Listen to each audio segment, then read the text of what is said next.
हल्का मत लीजिएगा महाराज। ये सबके लिए बहुत गर्व और बहुत बड़े भाव की बात होनी चाहिए कि हमारे इस युग के अंदर, हमारे इस काल के अंदर हमारे वीरवर बर्बरिक ने, बाबा ने अपने शीश का दान दिया था। और जिस समय शीश का दान दिया है उस समय कुल आयु है बाबा की 14 वर्ष। कितनी है सोचिए आप, कल्पना करिए। 14 वर्ष के बालक की यदि ये अवस्था इतना साहस रखता है, इतना जज्बा रखता है, तो सोचिए महाराज उस 14 वर्ष के बालक में कितना प्रभाव रहा होगा। क्यों? सबसे बड़ी बात यह है कि वो साधारण नहीं था, वो साधारण वीर नहीं था, वो महाराज युगों तक पूजा जाए तो वो ऐसा महान योद्धा बना था। अब महाराज भगवान श्री कृष्ण ने कहा इन सभी ने तो हमें जो है कसूरवार बना दिया है, सो अब क्या किया जाए। तब भगवान श्री कृष्ण ने 14 देवियों को आदेश दिया और आदेश देकर के कहा कि इस शीश को आप जो हैं आप अपने अमृत रूपी तत्व से सींच लीजिए। तब 14 देवियों ने अपने करतल हाथ के माध्यम से अमृत का सिंचन करना प्रारंभ किया और जैसे ही वह अमृत महाराज हाथ से निकल रहा था देवियों के, वो शीश को वो महत्व मिल गया जो आज तक उस शीश की महिमा को याद रखने वाला समय बन गया। क्योंकि सबने कहा कुछ भी हो सकता है लेकिन इस शीश का अंत कभी नहीं होगा। होनी है जो हो गई, लेकिन इस शीश का अंत कभी नहीं होगा। ऐसा वह सुंदर वहां का उस समय ये विचार बना और भगवान श्री कृष्ण के सामने शीश का दान देते ही भगवान कृष्ण स्वयं जो है अश्रुपात करने लगे। भगवान कृष्ण ने कहा आज से पहले मेरे बहुत भक्त हुए हैं और हो सकता है आने वाले युगों में भी बहुत भक्त हो जाएं, लेकिन इस वीर के बराबर ना तो कभी कोई हुआ है और ना कभी आने वाले युगों तक होगा। वो ऐसा ये श्रेष्ठ दानी, ये मेरा आत्म का कलेजा है, ये मेरी कोर है कालजे की। और भगवान ने कहा हे वीर अब तुम्हारी क्या इच्छा है बोल करके कहो। जैसे ही शीश बोलता है महाराज, सारे पांडव वंश जो है वो सारे गदगद हो गए। सभी ने कहा आहा, शीश भी बोलता है, बिना शरीर का जो शीश है ये बोलता है। अमृत के सिंचन से महाराज उसके अंदर वो ताकत प्राप्त हुई, वो शक्ति प्राप्त हुई और वो महाराज वैसी बातें करने लगा श्याम का वो शीश जैसे महाराज पहले बर्बरी के रूप में करता था। और महाराज भगवान श्री कृष्ण ने कहा अब क्या इच्छा है?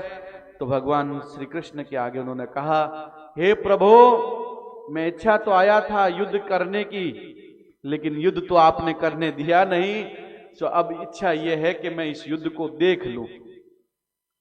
तो का तथास्तु भगवान श्री कृष्ण ने कहा और शीश को महाराज बड़े सम्मान पूर्वक भगवान श्री कृष्ण ने एक सुंदर स्थान पर उसको अंकित कर दिया। एक सुंदर सी पहाड़ी पर भगवान श्री कृष्ण ने शीश को रख दिया। अब वो शीश कहां रखा गया था, वो स्थान आज कहां है, ध्यान से सुनिएगा। जिस जगह ये शीश रखा गया था वो उस समय की सबसे ऊंची पहाड़ी होती थी। कहां है? उत्तराखंड और हिमाचल का बॉर्डर पड़ता है दोनों का। हम जब हरिद्वार की तरफ जाते हैं तो एक स्टेशन पड़ता है मार्ग के अंदर, यमुना नगर बोल करके स्टेशन आता है। उस यमुना नगर स्टेशन से हम निकल करके जब बाहर आएंगे तो हमें पहाड़ी पर जाना होगा। वहां पर एक बहुत सुंदर गुरु ग्रंथ साहिब का एक गुरुद्वारा बना हुआ है, पौंटा साहिब, नाम सुना होगा आप सोने किसी ने। पौंटा साहिब जो स्थान है उससे ऊपर चलते हैं तो हमारे वीरवर बर्बरी के वो शीश रखा गया जहां पर वो स्थान है जिसको सिरमौर कहा जाता है। उस स्थान को क्या कहा जाता है? सिरमौर, जो सबसे ऊंची पहाड़ी थी उस समय की, वहां भगवान के शीश को रख दिया गया। और शीश रखने के बाद महाराज भगवान श्री कृष्ण ने सुंदर भाव से कहा कि आदेश किया कि महाराज अब हम युद्ध की वेला जो प्रारंभ होनी चाहिए, तो दोनों पक्ष जो है कौरव और पांडव पक्ष दोनों एक दूसरे के सामने खड़े हैं। उसी समय महाराज अर्जुन ने कहा, हे प्रभु मेरे शस्त्र उठते नहीं, मेरे से अस्त्र शस्त्र चलते नहीं। भगवान कृष्ण ने कहा क्यों? कहा कि सामने पक्ष के अंदर कोई मेरा भाई है, तो कोई मेरा गुरु है, तो कोई मेरा दादा है, कोई मेरे पिता है, कोई मेरे वो हैं, इन सभी के सामने मैं शस्त्र कैसे चलाऊं? उस समय भगवान श्री कृष्ण ने गीता का ज्ञान देना प्रारंभ किया। कर्मण्येवाधिकारस्ते मां कदेषु फलाचन। भगवान ने कह दिया यदि तुम अपने कर्म का कार्य नहीं करोगे, तुम कहते हो कि मेरे से ये मारे नहीं जाते, मैं इनको मार नहीं सकता, तो अर्जुन तुम्हें क्या लगता है कि ये कौरव पक्ष में जो तुम्हारे दादा ताऊ भाई चाचा गुरु एक जो खड़े हैं, यदि तुम इन पर प्रहार नहीं करोगे, तुम इन पर शस्त्र अस्त्र नहीं चलाओगे, तो यह तुम्हारी क्या आरती करेंगे? तुम इन पर अस्त्र शस्त्र नहीं चलाओगे, तुम पर चलाएंगे, तुम्हें मार डालेंगे। उसी समय महाराज युद्ध होना प्रारंभ हुआ। युद्ध का एक दिन बीता, 2 दिन बीते, दिन बीतते बीतते महाराज युद्ध के एक दिन भगवान कृष्ण ने कहा कि तुम पितामह भीष्म तुम्हारे सामने खड़े हैं, अब इनका वध क्यों नहीं करते? बोले क्या करूं महाराज, मेरे से तो इनके ऊपर प्रहार होता नहीं, इन्होंने मुझे अपनी गोद में खिलाया हुआ है और मेरे पर भगवान से ऊपर प्रहार होता नहीं। अर्जुन ने जैसे ही मना किया, भगवान कृष्ण ने कहा तुमसे नहीं चलता, सो कोई बात नहीं। भगवान कृष्ण से अपने रथ से उतरे और उतर करके महाराज सुदर्शन को अभिमंत्रित करने वाले थे कि छोड़ करके इस पितामह भीष्म को मार डालूं। उसी समय भगवान कृष्ण को रोका अर्जुन ने, हे प्रभु आप ये क्या कर रहे हैं? आपने पूरे युद्ध के अंदर शस्त्र उठाने की प्रतिज्ञा कर रखी है, आप शस्त्र उठा के अपनी प्रतिज्ञा क्यों तोड़ रहे हो?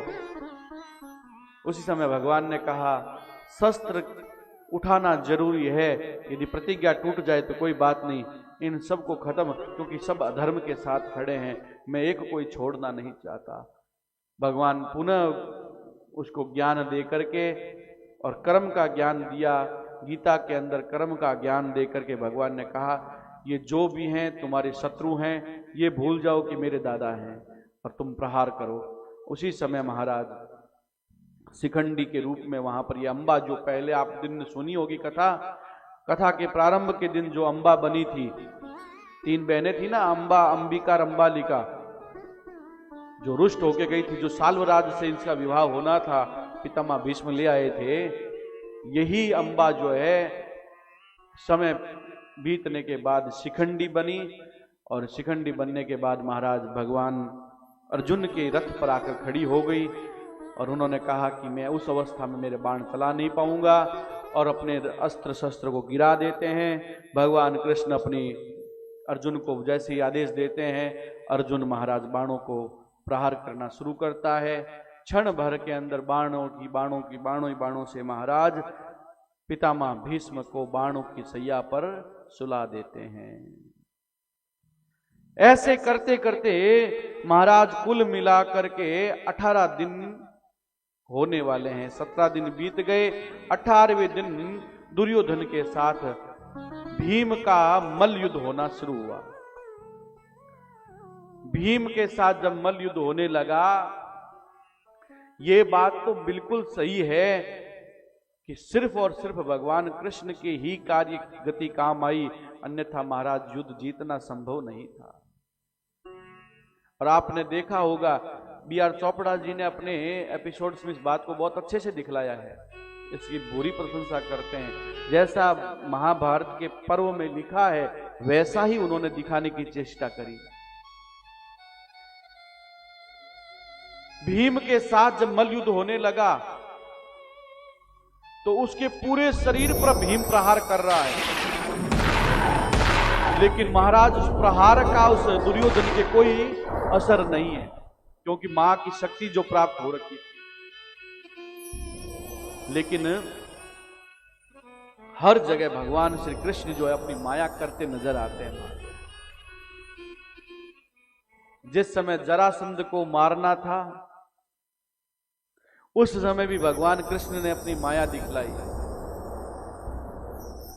जरासंध को भगवान भीम के साथ जब मल्ल युद्ध करवाया गया तो उसको फाड़ करके, मतलब कई बार तो गिराया तोड़ा फटका, लेकिन अंत में जब उसको दो फाड़ कर करके और यूं फेंक दिया तो जरासंध जो है वापिस चिपक जाए, क्योंकि उसको ऐसा वरदान था। जरा नाम की जो राक्षसी थी उसने उसको दो भाग में इधर उधर पड़ा था वो जरासंध, उसको जोड़ा तो ये जरासंध प्रकट हो गया। तो अब भीम उसको 2 बार 3 बार फाड़ करके छोड़े तो उसकी अवस्था वापिस उसको जुड़ जाए। तब भगवान श्री कृष्ण को पता लगा कि इससे अब इसकी मृत्यु भीम से होगी नहीं, कुछ अब करना होगा। उसी समय भगवान ने 2 तिनके लिए अपने हाथ में और तिनके लेकर के और ऐसे महाराज इशारा किया, दोनों को विपरीत दिशा में छोड़ दो। जैसे ही महाराज जरासंध को फाड़ा, एक पक्ष इधर और एक इधर, फिर वो जुड़ नहीं पाया और जरासंध का मृत्यु हो।